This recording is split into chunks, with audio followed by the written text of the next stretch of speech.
He says some religious groups teach that there is no conscious state between death and the final judgment, when all will be resurrected. They also teach that in the parable of the rich man and Lazarus, Jesus resorted to a fanciful story, a fiction, and not to a factual story to convey a lesson. All the other parables of Jesus are based on factual stories. A woman who loses money, the son who leaves home and makes his brother jealous, a man who sows, and so on. And the question, Marcia's question is there in rabbinic parables precedent for using fantasy fiction to convey a lesson? He's got about 4 questions in all of that. And so I probably should start at the beginning. The question about what happens to a person who dies before the final resurrection, I think is one that can be answered from other scriptures. And so however one understands the parable of the rich man and Lazarus, you still have to deal with other scriptures on the topic.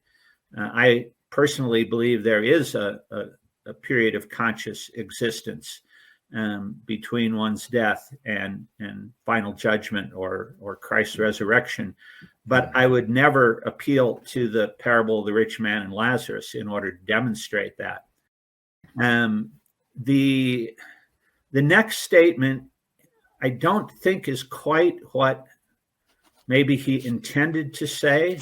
It's not as if we know that there was a farmer who went out and sowed his seed in his field and then realized that there were these 4 different kinds of soil that it fell on. Jesus is just inventing something that's realistic enough that it could have happened. Sometimes he's not so realistic. A mustard seed, smallest of all seeds that people knew about and planted in their gardens and in their fields, grows up to be a very small tree that birds can come and nest in its branches. That is not a normal event. You can see mustard plants in modern day Israel that have all the benefits of modern agriculture, and they still only average about 4 to 5 feet in height. But every now and then you have found throughout history an extremely large mustard tree, but it's still a very small tree by anybody else's standards. So again, that's not that Jesus heard a news report that somebody had this amazing mustard plant. He's just imagining something that people could relate to. It could happen, and then making a spiritual point from that. In that sense, the parable of the rich man and Lazarus is no different at all. What is different about it is not that it's more fictitious, not that it's more from the world of fantasy. What's different about it is that it includes the afterlife.